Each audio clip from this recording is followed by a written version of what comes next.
Just shut up with that. Anybody who says that. It does not take money to present the gospel. We can do it right now. It didn't cost us anything. If we're alive and we have breath, we can present the gospel. I saw a man on the street the other day, homeless man. I was in transit, and I didn't feel led to sit there and talk to him at depth about Christendom. But I did ask him if he knew somebody that we... Donna and Wayne Hines. I thought, because he was kind of in their area. I said, have you met them? And he didn't confirm or deny. But my point is that to be able to stop and spend time with that man didn't cost me anything. You know, we talked for a few minutes. Didn't cost me anything. Even saying it cost me time, really? Is time mine? No. What all the resources, I say this a lot in our Redux Church podcast, there's only one thing we honestly have to give to God that is ours and ours alone, and that is our worship. It's the only thing that we have that we get to direct 100%, and that originates with us. Worship isn't given to us to give to someone else. Right. We give it. We manufacture it. And so time is given to us by God. Our resources given to us by God. Everything we have except for that. So of course we should direct that to God. Yes. But that's the whole thing. Since we have nothing, it cost us nothing. As I was thinking, as you were saying that, I was thinking, what is worship? Is worship singing songs? No. Is worship performing on a stage? No, it's none of that. Worship is acknowledging what God has done. Yes, it's intentional. Yeah, it's intentional. We talk about this all the time. In fact, I imagine people get sick of it because every week we get a good 5 minutes just reminding people what worship is. And I honestly, I think it's worth it. You know, and this is the thing. Yeah. Not a lot of people know this. This is coming from a dude that spent 20-some years, well, more than that, almost 30 years, leading worship at a church. Worship leader, yes. And so, as we say, leading worship, I don't know if that's literally what happened, but that was the intent, and that was. But my point is that worship is again, it's that intentional recognition, and telling God, like talking to Him about Him, how amazing He is, acknowledging what He's done for me. You walk into His presence, and you say, "Thank you." Yeah. See, this is one of the things. Again, kind of going back to a church structure scenario. Many youth pastors, in my experience, spend a lot of time being frustrated and irritated at the fact that and I'm going to do air quotes here if you're just listening, that the kids don't worship. Okay. So they're looking for a level of participation, which what does participation look like? That's its own subjective thing. But they want the kids to be into it. Yep. Okay. Emotional. We want you to be emotional. Right. Yeah. And this is what and keeping in mind, most youth groups start around 12 or 13 and go through 18. And so what I've basically posited to these guys is I've said, look, you're asking a 13-year-old who doesn't fully understand abstract emotion. Right. They're going through it, they're experiencing it, but they can't articulate it, they don't understand it. You're asking them to acknowledge God having done something for them in their life. Yeah. If you're wanting authentic worship, that's what it has to be. They aren't, in general, capable of doing that in large, demonstrable chunks. I think that 13-year-olds are very capable of recognizing God doing something for them, but how that translates into us singing a song and their response thereof, it's not going to happen. You become a mimic. Right. No, 100%. Again, going through the motions. Yeah. We teach people how, like raising your hands during worship. I mean, I've been motivated in a congregation to lift my hands up, right? I can't explain why. Like, I can't give the math on it, but I've been motivated to raise my hands and something happens to me. There's a release, if you will. But by and large, like all of these actions we take, again, if we're not driven by the internal, then we're really not getting anything. It's all made up and fake. And maybe not the motivation, but I'm just saying, I think people are earnestly trying, if that makes sense. And again, they're paddling downstream. This is like difference between people paddling downstream and upstream. The people who are paddling downstream are people who go to church, who do everything they possibly can to be right by God, the effort and effort and effort and effort for righteousness. The people who paddle upstream are the people who are denying everything. They're running from God. Right, but the people who just sit back and relax are looking around going, why is everyone so frantic? Just chill. Okay, I'm going to try to pull us back to forgiveness. That's probably a good idea. The thing that I find curious about all that we've just talked about is God is still using this institution to bring people to himself. Mm-hmm. It's curious to me that, okay, I don't like what you guys are going to do, but I'm going to work with it. I'm going to use it to bring people to me. Sure. And I want to acknowledge that. I may not agree with your theology, but I see God in you. Mm-hmm. And you may be just doing stupid things. I don't care. I see God in you.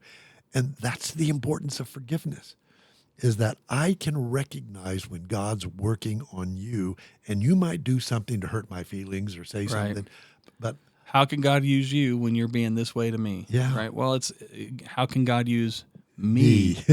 I mean, again, it goes back to ego. I think the very first step in forgiveness is to just turn it back on yourself. Yeah. How many times say I'd never do anything like that? That may be true, but what would you do? What would you do? What have you done? Exactly. Yeah. Let's go down that list. Nobody wants to go down that list, but that's a reality. If you go down that list, you're like, okay, well. For me personally, like, it doesn't take much. Like, if I get really mad, the first thing, and I absolutely credit the Holy Spirit with this, the first thing is, but what did you do? Like, and then I'm like, I didn't mean to. And they're like, right. And they didn't either. All right. Well, can I still be mad? You want to, whatever, but again, there's no benefit to that. So I want to go back to something you said earlier. And that's perfection. Mm. We are perfect from God's perspective. Mm-hmm. He made us perfect. Is my behavior perfect? No. Is my attitude perfect? No. But I am perfected. Yeah. Yeah, of course we are. He made us. And all of us who believe him, all of us who believe him stand perfected before God. Yeah. So why should I punish somebody by withdrawing my affection when he did something I didn't like or they did something I didn't like? I can't say why you should. I think you shouldn't. I agree. But it takes effort to get to the place where you go, you are the issue, not them.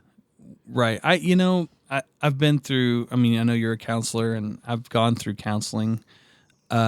And to me, the easiest way, like when you have a repetitive problem, like for me, let's say it's anxiety. If I constantly have anxiety, I have to build a process, a system that triggers me to get out of this anxiety. Mm-hmm. So that's true of every single thing that you want to modify about your mentality. So if I have an issue of wallowing in unforgiveness, if I have that as my problem, I've got to find a trigger that does a couple things. The first thing is helps me to see I'm wallowing in unforgiveness. Yep. I've got to recognize it first. Yes. And so when I get this trigger, whatever that is, and sometimes it's just having the discussion, because then it's, okay, I've said it out loud. And that's a huge part, saying it out loud. Because you're saying it, you're thinking it, and hearing it when you say it out loud. So you got 3 of those things active. So when that happens, now all of a sudden I'm reminded. And I'll say to myself, every time I say, I just can't believe, whatever my idiosyncrasy is, I just can't believe he'd do that, or whatever phrase I often say, I make that my trigger. Mm-hmm. And then I have a remedy for that. Okay, now that I know what this is, and now that I'm made aware, what is my default remedy? And that may be something I've got to write down somewhere and go read it again. Yes. And go, okay, my remedy is to remember I'm a total jerk. Okay, got it. and to be a jerk, you don't have to be a total jerk. Well, that's true. You can be. I'm just saying what I do.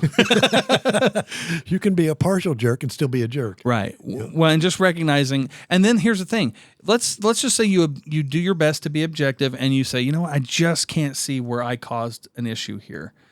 Forgiveness can come, but staying in an environment doesn't have to be the case. Right. And I think that this is a very important component. Forgiveness isn't by default forgetting. Like, I can forgive myself for burning my hand on the stove. I don't do it again, though. Yep. Right?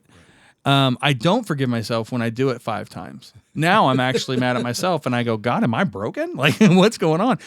But so in the same way, if you're around a person or a group of individuals, and the same people keep hurting you, you probably should make a shift.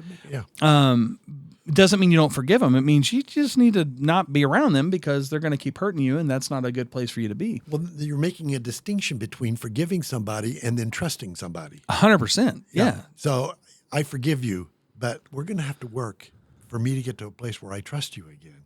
Right. And also, and I read this in The Cure, that going to somebody and saying, I forgive you, doesn't necessarily impact them. You're doing that for yourself. Yeah, it can mess them up sometimes. Yeah. So, but you do have to go someplace and give them an opportunity to repent. I repent. Yeah. I did this. I am sorry. And I say that to God. It's a vertical forgiveness. Yeah. And then there has to be a horizontal place where I just say, okay, I forgive him. Now I'm going to have lunch with him and I'm going to talk to him. But I'm not going to bring this up. I'm just going to give him the opportunity to get to where I was. Sure. Does that make sense? Yeah, man, dude, 100%. And that's the thing. This isn't a formula. Like, you have to check in with yourself. Right. Let's just take a very specific. Let's say you and I have aught. Okay. The very specific thing is, for me, what I'm going to do, I've got to get to the point where I'm good. Yeah. That's got to be the first thing, because if I try to solve anything where I'm not, we're just going to argue and fight. Yeah. And I'm probably going to prolong the issue. So once I get to the point where I'm good, then I have to say, okay, to your point about trust, you've got to rebuild trust. But I can't put you on some sort of plan to rebuild trust. No. I don't even talk to you about it. No. I give you the opportunity to prove to me that I can trust you. Yeah. Which means what? I would have to be vulnerable to you. Right. I'd have to give you the keys to hurting me again, and then you not do it. Yes. Okay, so those processes are all one-sided. That all happens from my standpoint. If there's an argument with you and I, we have aught, you have to do very much the same thing. Yeah. Now, at some point, to your description there, if we were to go to lunch and you gave me a chance and I said, hey, Rick, this. And you're, man, I'm really glad you brought it up. I've been struggling with this too. Here's where I'm at. First off, when that happens, we're almost 100% restored right then. Absolutely. Because we both recognize, we heard from God, we both recognize that we were wrong and what ways we were wrong, and we start talking about it. If that doesn't happen, what I may do, because I value the relationship, I may say, okay, he didn't bring it up. Maybe he's not there yet, but I'm going to go ahead and extend the olive branch, so to speak. I'm going to put myself in a vulnerable position with him again. I'm going to risk something. Yep. And if you violate that again, I may say, hey, I kind of hurt my feelings that this happened. Instead of getting mad and having aught, I'm going to come to you and say, hey, this happened. Now, I'm not going to bring up the old thing. I'm going to talk about the singular thing that I did. Right. It kind of bothered me about this. Is it something you just oversight? I assume you didn't mean to do it, and right. That process, I mean, that sounds really stupid for a lot of people, because they're like, well, no, because this, that, and the other. And it sounds like, well, there's no way I could do that because things are so impulsive. Well, stop being impulsive. Like, do your best to not be impulsive, because relationships matter more. I had conflict with a really good friend of mine that was a misunderstanding based on an automated system. Like, had nothing to do with me. But he didn't know that. Yeah. And so I remember my line to him was, I said, listen, I care way too much about this relationship to let this be a thing. Mm-hmm. So you tell me how to make this right. You know what I mean? Like, what can I do? And for me, I'm willing to sacrifice even if it was dollars. Yeah. Like, because relationships matter to me. And I think that we have to count the cost on those things in general. And we have to give up expectations. Well, that's why we fight in the first place. Yep. Unmet expectations. I want to. I want to get to some sort of reconciliation without expectation that he wants the same thing. I want to give him the opportunity to want the same thing, and if he can't, then I made the effort. Yeah, And sure. I'm fine now. God's going to have to work on him, and maybe he's fine. I don't, but I feel like it's up to me to make the effort. Yeah. No, it is. We're only up to ourselves. We can't do anything for anybody else. So we're responsible for where we are and what we do. Yep. So, wow, we've been doing this 57 minutes and 10 seconds. Yeah. Feels like it. I know for people listening, like, yeah, no, we know. I think this was valuable. I'm really glad you came. Thanks. I'm glad that you had when me. we had this conversation. And I want to thank you for watching and listening and being a part of this discussion as well. We'd really like to hear from you and what you think. Yeah. Thank you, Jeremy. Hey, thanks for having me, man. I appreciate it.